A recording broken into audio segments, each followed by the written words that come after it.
The bright screens at NASA's control center flickered with strange patterns.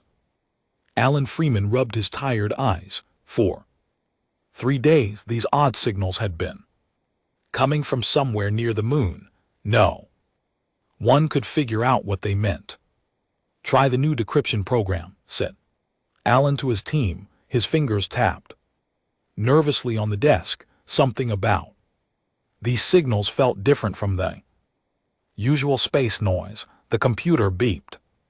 Words appeared on the screen. "We come in peace. We represent the Galactic Council. We wish to speak with Earth's leaders." The room went silent. Alan read the message again. His heart beat faster. This was it, the moment humans had wondered about for centuries. We are not alone. Within hours, the president was informed. Within a day, the United Nations called an emergency meeting. Leaders from every country gathered in New York. The message had been verified. A large ship now orbited Earth, visible through powerful telescopes. Susan Miller walked into the UN building. As America's top diplomat, she had been called to help decide how to respond. The hallways buzzed with nervous energy.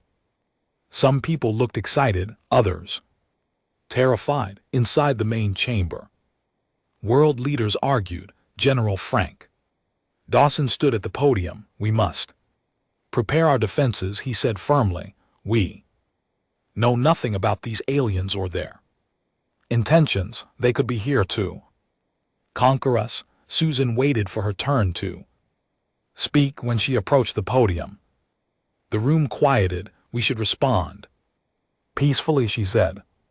"If they wanted to harm us, why announce themselves? Why not just attack? This is our chance to join something greater than ourselves."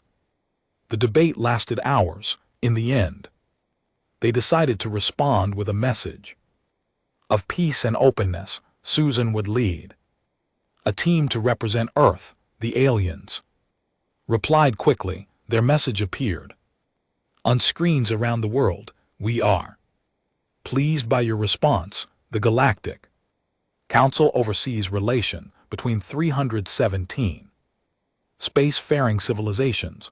We evaluate all new species for potential membership. Earth has reached the technological threshold for contact. You will have 30 days to prepare for formal evaluation. Your planet's suitability for membership will be assessed." As Susan left the UN building, reporters surrounded her. "Ambassador Miller, what does this mean for Earth?" one asked. "It means everything changes today," she answered honestly. "We are not alone and we have much to learn." Later that night, world leaders met in private. The Russian president spoke first. "We must appear united and strong. We cannot let them see our divisions." The Chinese premier nodded, agreed, "But we must also learn as much about them as possible. What is this council? What are their real intentions?" Susan listened carefully. The room felt tense. Everyone understood what was at stake. "I suggest we form a special team," she said. "Experts from different fields, different countries, scientists, military strategists, linguists, diplomats. We need to understand who we're dealing with." The leaders agreed. Susan would head the team.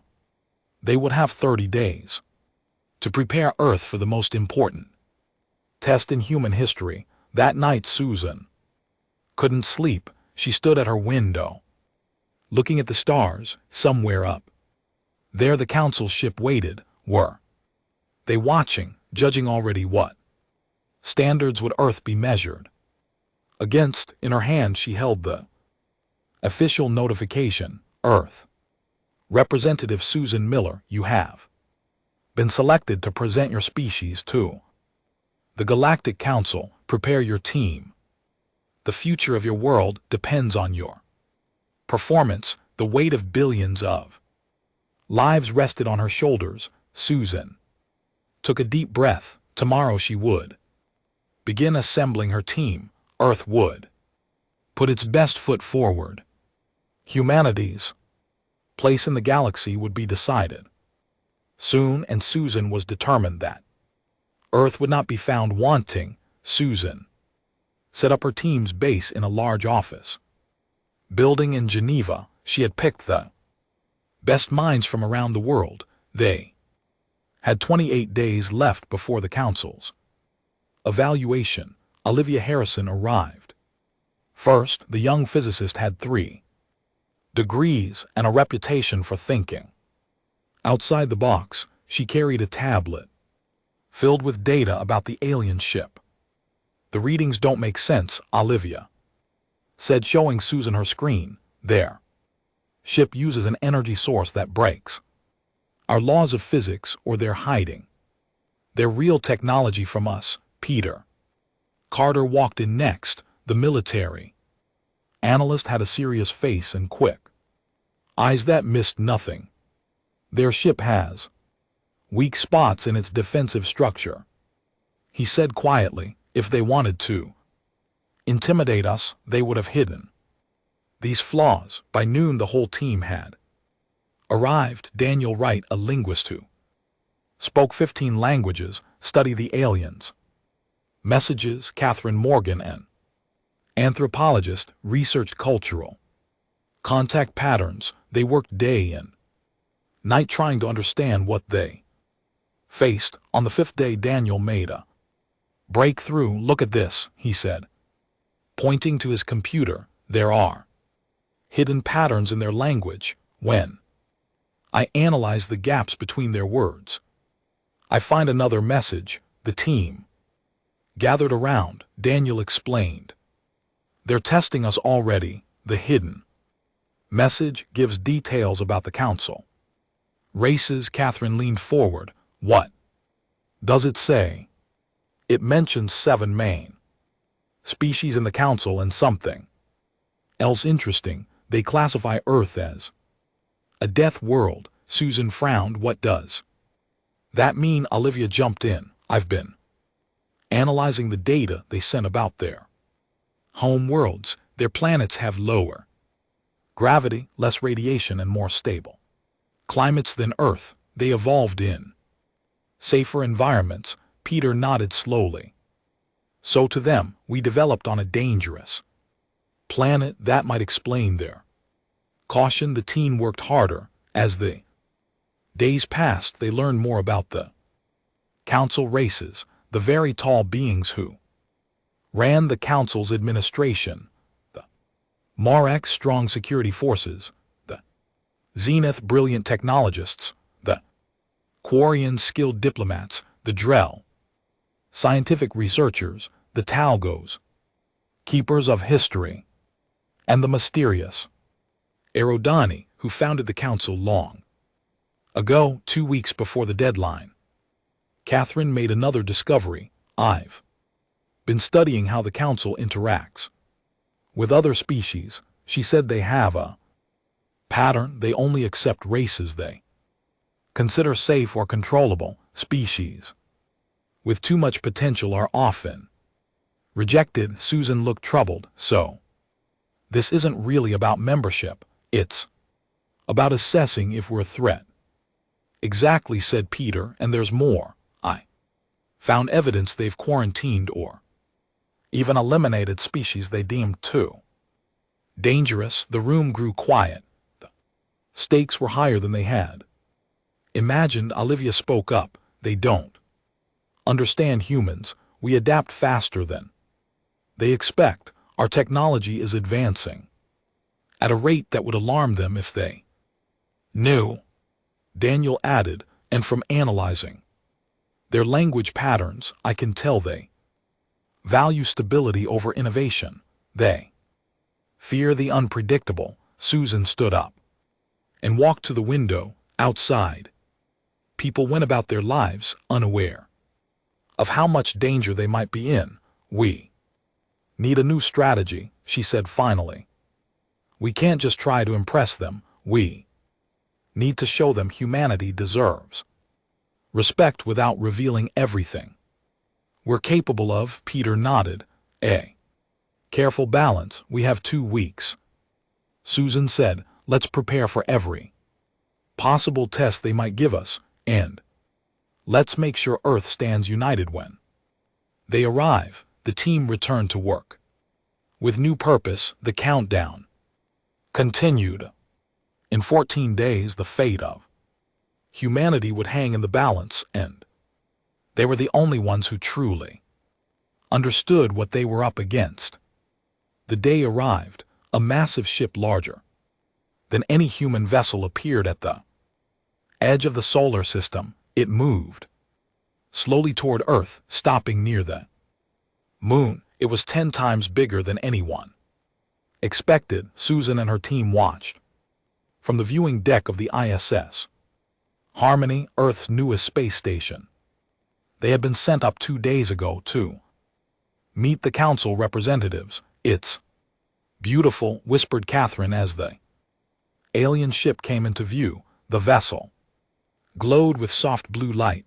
It had no sharp edges, only smooth curves that seemed to flow like water frozen in space. Peter studied it through special glasses. No visible weapons, he said, but those areas near the back could hide defense systems. A small shuttle detached from the main ship and headed toward the Harmony. It was time. Susan straightened her jacket. Remember the plan, she told her team. Be respectful and confident, show our strengths without seeming threatening, and watch everything they do. The shuttle docked with a gentle bump. For a moment, nothing happened. Then the airlock opened. The first alien to enter was a Vicary. It stood 7 feet tall with pale blue skin and 4 long arms. Its eyes were large and completely black.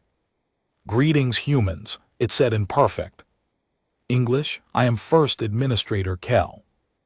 Next came a Morax, nearly as wide as it was tall. Its skin looked like rough stone, and it moved with heavy steps. Security Chief Brack, it grunted. One by one, the 7 council representatives entered. The Zenith floated rather than walked, its body shifting between solid and energy forms. The Koran moved with graceful tentacles, skin glistening with moisture. The drill clicked and buzzed, insect-like eyes taking in everything. The Talgo appeared as a swirling mist. Inside a special suit, last came the Aerodani. Unlike the others, it looked almost human except for its silver skin and eyes that changed color with each blink. It said nothing, merely nodded slightly. Susan stepped forward. Welcome to Earth Space Station Harmony. I am Ambassador Susan Miller. These are Earth experts who will assist with your evaluation. The aliens looked at each other. The Vicary spoke. Your gravity settings are uncomfortable and your oxygen levels are quite high. Susan smiled. This is set to Earth normal conditions. We can adjust if needed. No, said the Aerodani, speaking for the first time. Its voice was like music. We will adapt. That is part of our assessment. The drill moved forward, scanning equipment in its 4 hands. Interesting. Your bodies contain metals. Iron, copper. Yes, said Olivia. They're essential to our biology. The Zenith glowed brighter. And you live with constant background radiation from your sun. Daniel nodded. Our bodies are designed to handle it. The aliens exchanged looks again. Susan could tell they were surprised. The tour of the station began. The council members moved carefully, some struggling with Earth's gravity. When they reached the exercise room, Peter demonstrated human strength by lifting weights. The Morax watched with wide eyes. You can lift more than half your body weight repeatedly. Most Humans can, Peter said simply. In the science lab, Olivia showed them Earth's progress in physics. The Zenith observed closely. Your understanding of quantum mechanics is unexpected for your development stage, it said. Catherine discussed human cultures and history. With the Talos, the misty aliens seemed especially interested in Earth wars. You fight among yourselves yet continue to advance, it asked. We learn from our mistakes, Catherine replied. At the end of the day, the council representatives gathered in the main room. The vicar addressed Susan. We will begin formal testing tomorrow. Today was educational. Your species is more resilient than our data suggested. After the aliens returned to their shuttle, Susan's team gathered there. Surprised by us, said Daniel. Susan nodded. Good, let's keep surprising them. The testing began early the next day. The council set up various challenges in different rooms of the space station. Susan moved from room to room, watching her team perform. In the physics lab, Olivia faced the Zenith, the energy being projected a complex equation onto the wall. This problem has troubled our scientists for decades, the Zenith said. We wish to see how you approach it. Olivia studied the formula. It described energy conversion between matter states that shouldn't be possible.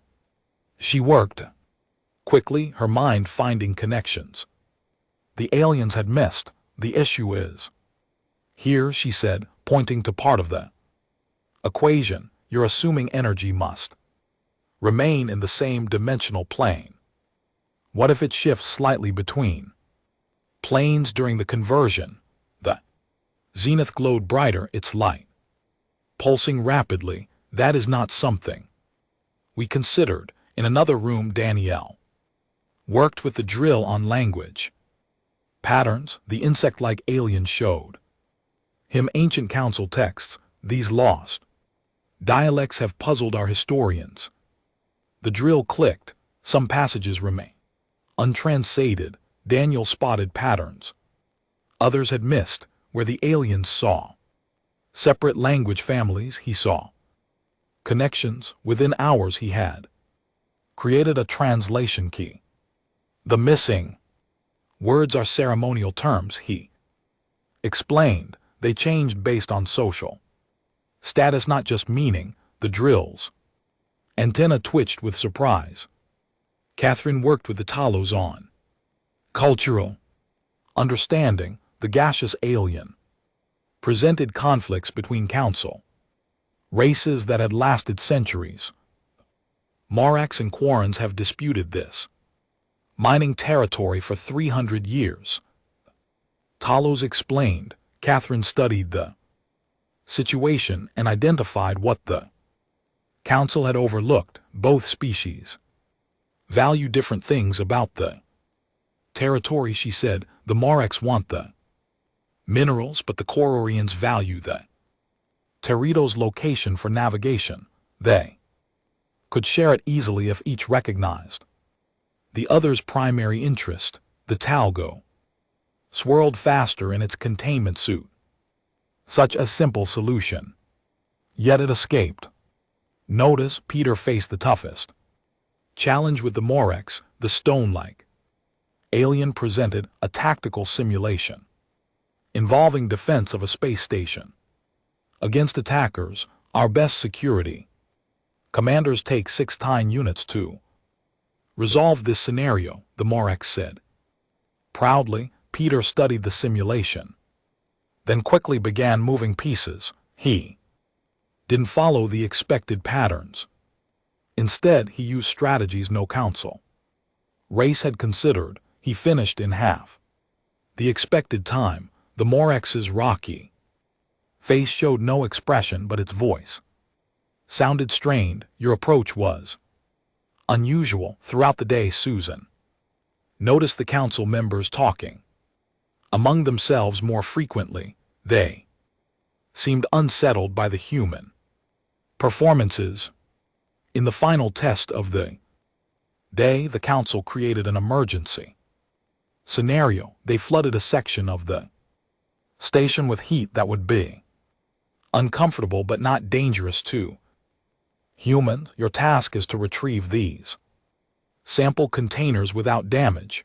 The Vickery explained. The temperature exceeds safety limits for council species. Susan assigned Olivia and Peter to the task. They entered the hot section without special gear, worked efficiently despite the heat and sweat, and returned with all samples intact. The Aerodani watched with shifting eye. Colors. You entered an environment we consider hazardous with no protection. It was hot, Peter said simply, but not dangerous for us. After the tests ended, Susan gathered her team for a private meeting. They're realizing we're more capable than they expected, she said. I can see them reassessing. Daniel nodded. The drill keeps updating its notes about us. It seems both fascinated and alarmed. The zenith practically glowed with surprise when I solved that equation, Olivia added. Susan looked at her team with pride. We're doing well. But this is just the beginning. Tomorrow will be harder. The council is now aware that we exceed their expectations. They'll push us further. Peter smiled slightly. Let them try. Susan couldn't sleep that night. Something bothered her about the council's tests. They seemed designed to find limits rather than strength. She decided to do some investigating of her own. The station had access to council records provided as part of the evaluation process. Susan searched through them looking for patterns in past evaluations. What she found disturbed her. When Peter entered the command room early the next morning, he found Susan surrounded by data screens. You need to see this, she said. The council has rejected 17 species in the last century alone, some for reasons that seemed trivial. Peter leaned closer to read. The Narvani were rejected because their reproduction rate was too efficient. The JS because their technology developed too rapidly. Exactly, said Susan. And look at this. She pulled up another file. 3 species that were rejected later suffered mysterious natural disasters that set their development back centuries. By the time the rest of the team arrived, Susan had compiled her findings. The council wasn't looking for worthy members. They were identifying and neutralizing potential threats. This changes everything, Catherine said. We're not trying to join their club. We're trying to avoid being labeled dangerous. Daniel nodded. The hidden messages in their communications make more sense now. They're watching us very carefully. Olivia had made discoveries of her own. I accessed their scientific database. According to their models, human technology should have taken at least 400 more years to reach our current level. We're advancing far faster than they consider normal or safe. The team was still discussing this when the Irideni appeared at the door. No one had heard it approach. Ambassador Miller, the silver-skinned alien, said. Would you walk with me? Susan followed the Aerodani to the observation deck. Earth hung below them, beautiful and blue. Your world is unique, the Aerodani said. Its eyes shifted from blue to green. Few council species evolved on planets with such high gravity, radiation, or extreme climate variations. Susan waited, sensing more was coming. The last species from a high-gravity world discovered by the council was the Krellel. The Erudani continued. They were physically strong, adaptable, and learned quickly. Council feared them. What happened to them? Susan asked, though she suspected the answer. The Erudani's eyes turned dark purple. Their son experienced unexpected flares that made their world uninhabitable. At least that was the official record. Susan felt cold despite the station's warm air. Why are you telling me this? I am very old. Ambassador, I have seen the council make this mistake before, fear leading to unwise actions. Before Susan could respond, an alarm sounded. They hurried back to find the team in heated discussion with other council members. We found unauthorized access to council records, the vicar said angrily. This is a serious violation of protocol. Susan stepped forward. I accessed those records as Earth's representative. I have a right to understand the evaluation process. The vicar's four arms moved in agitation. Certain records are restricted. Why? Susan asked simply. What is the council hiding? The room went silent. The Drell and Morax exchanged looks. The zenith's glow dimmed slightly. The testing will continue, the viceroy said finally. But be warned, humans, your actions are being evaluated as well as your abilities. After the council members left, Susan told her team about the conversation with the Iridani. The council is divided, she said. Some fear us simply because we're different. They've eliminated species before for being potential rivals. So what do we do? Asked Catherine. Susan looked at each team member. We continue to show our best, but we must be very careful.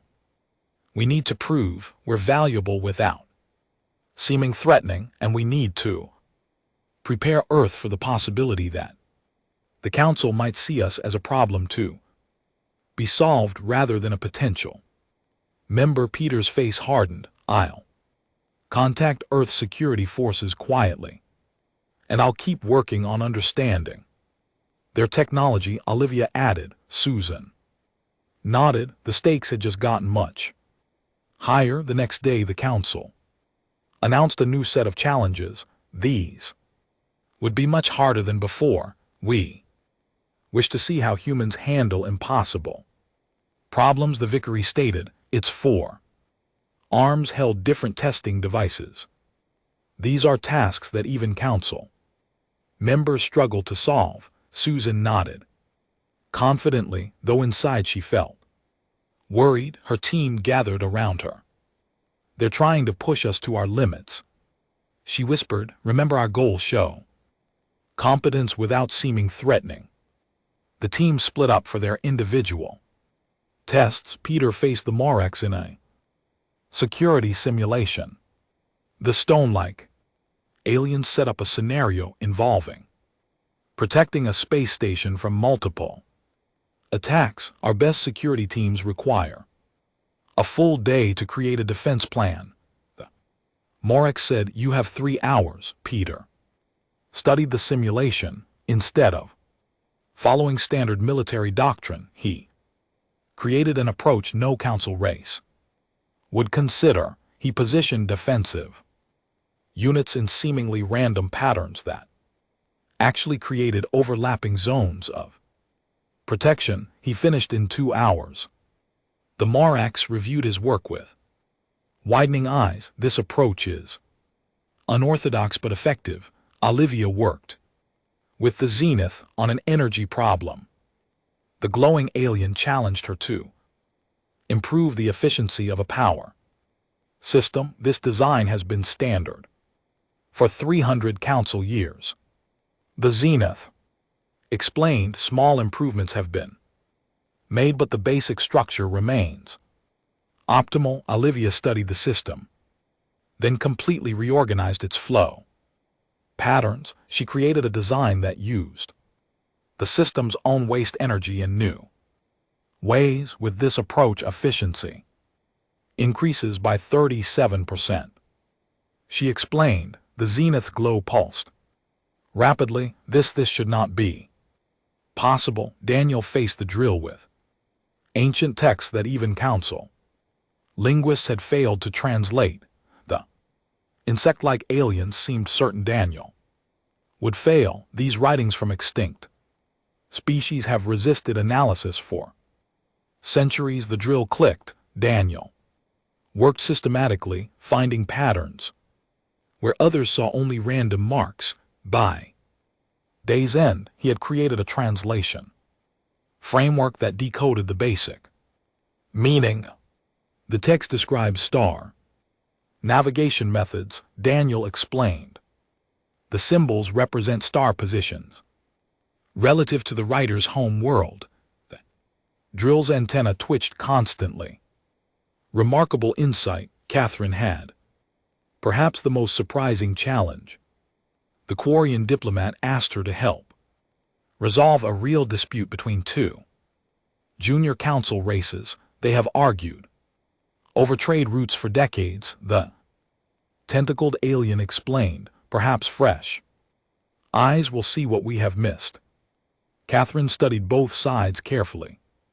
She then proposed a solution that gave each race what they truly valued while appearing to compromise on less important issues. The Quarian was stunned when both races accepted her proposal. How did you know what they would accept? The Quarian asked. I listened to what they said they wanted, but watched for what they actually needed. Catherine explained simply. While her team performed their tests, Susan received an urgent message from Earth. General Dawson appeared on her screen. We've detected unusual energy readings from the council ship, he said quietly. They've activated weapon systems. Nothing pointed at Earth yet, but they're preparing something. Susan's heart raced. Keep monitoring, but take no action that could seem aggressive. I'll handle things here. After the day's test, Susan arranged a demonstration. She invited the council members to watch a live video feed from Earth. It showed rescue workers saving people after a natural disaster. Humans worked tirelessly in dangerous conditions, risking their lives for strangers. This is humanity at its best, Susan explained. We adapt to challenges, we help each other survive. The Aerodani watched with interest, its eyes shifting to a deep gold color. The other council members seemed uncomfortable but impressed. That night, Susan received another message from Earth. Regular citizens had begun exchanging messages with council citizens. Cultural exchanges were happening without official approval.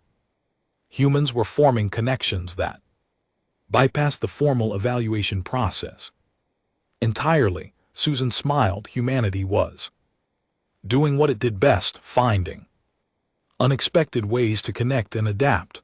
On the seventh day, the council members left the station. They returned to their main ship to discuss Earth's fate. Wait began.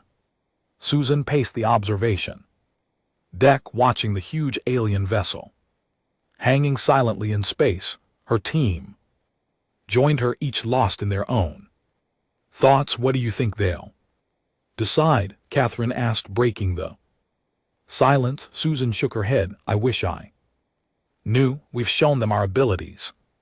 They've seen our strengths, and that might be the problem. Peter said grimly. They seem to fear strength they don't control. Daniel looked up from his tablet. I've been analyzing their departure messages. The council is divided on what to do about Earth. The team gathered around him. Daniel pointed to his screen. The Vickery and Drell want Earth quarantined.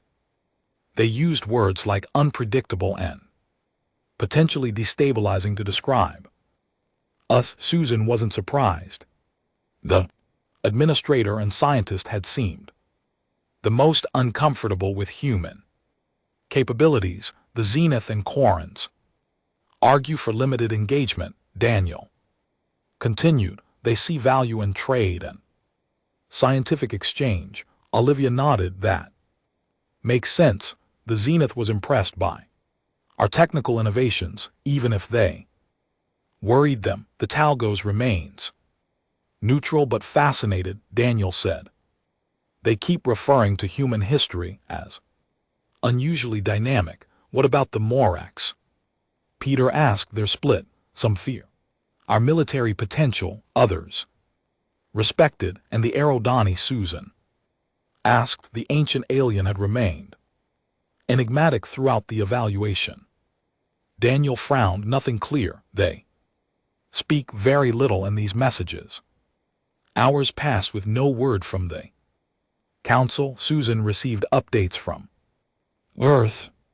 Military forces were on quiet alert. Scientists were studying every bit of Council technology they could access. World leaders waited nervously for news. A message from General Dawson appeared on Susan's screen. The Council ship has changed position, he reported.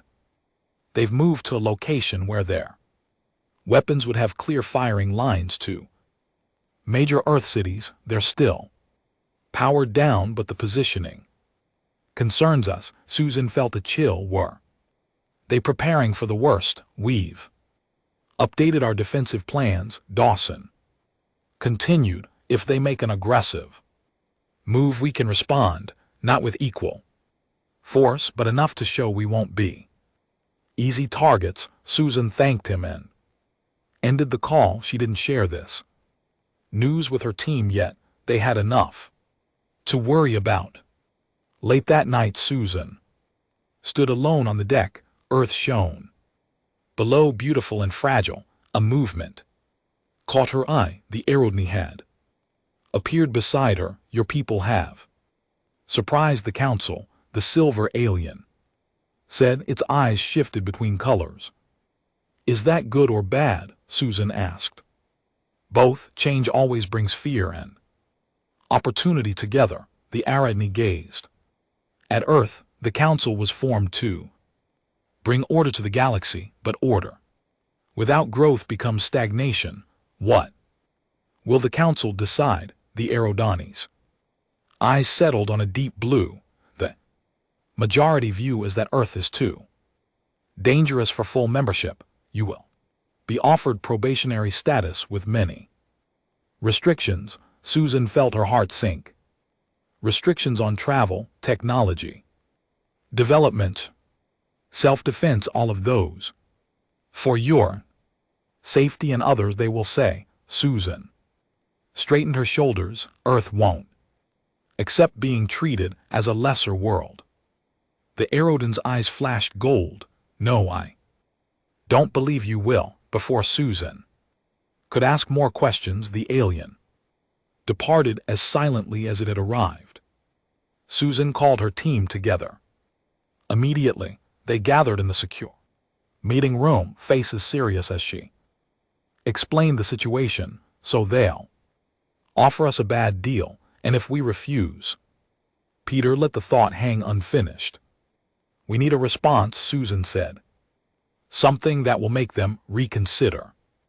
Without triggering their fears, the team worked through the night preparing for the Council's return. Earth's future would depend on what happened next.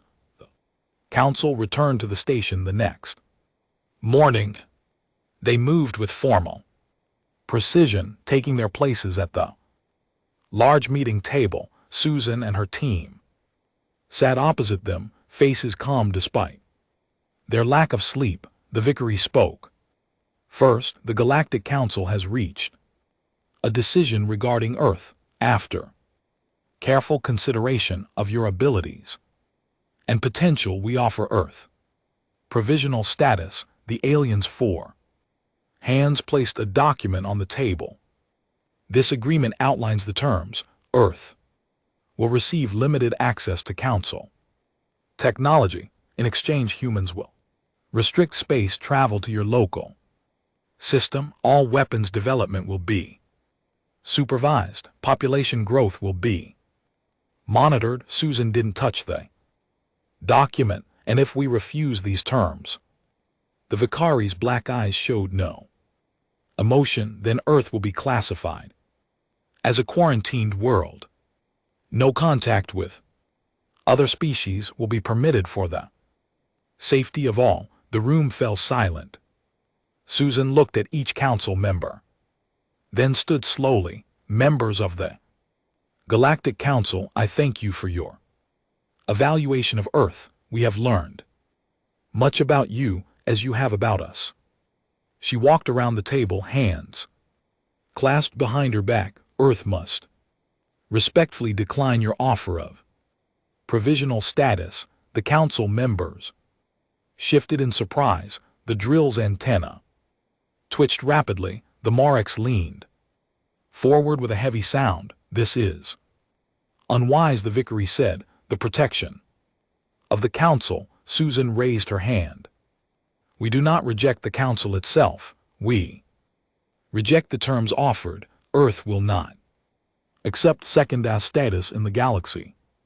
She nodded to Olivia, who displayed a series of technical diagrams on the room screens. During your evaluation, we've identified 3 major problems the Council has struggled with for centuries: the zenith energy efficiency limitations, the Morax's defensive vulnerabilities, the drill's translation challenges. Susan tapped the screen showing solutions to each problem. We offer these as a gesture of goodwill, not from a subordinate world, but from a potential ally. The council members stared at the screens, then at each other. What exactly are you proposing? The Cororian asked. Tentacles moving slowly, a new type of relationship. Susan replied, not membership with restrictions, but alliance between equals. Earth remains independent but works with the council on matters of mutual benefit. The Vicary stood abruptly. This is unprecedented. The council does not form alliances. Worlds either join or remain isolated. Perhaps it's time for change.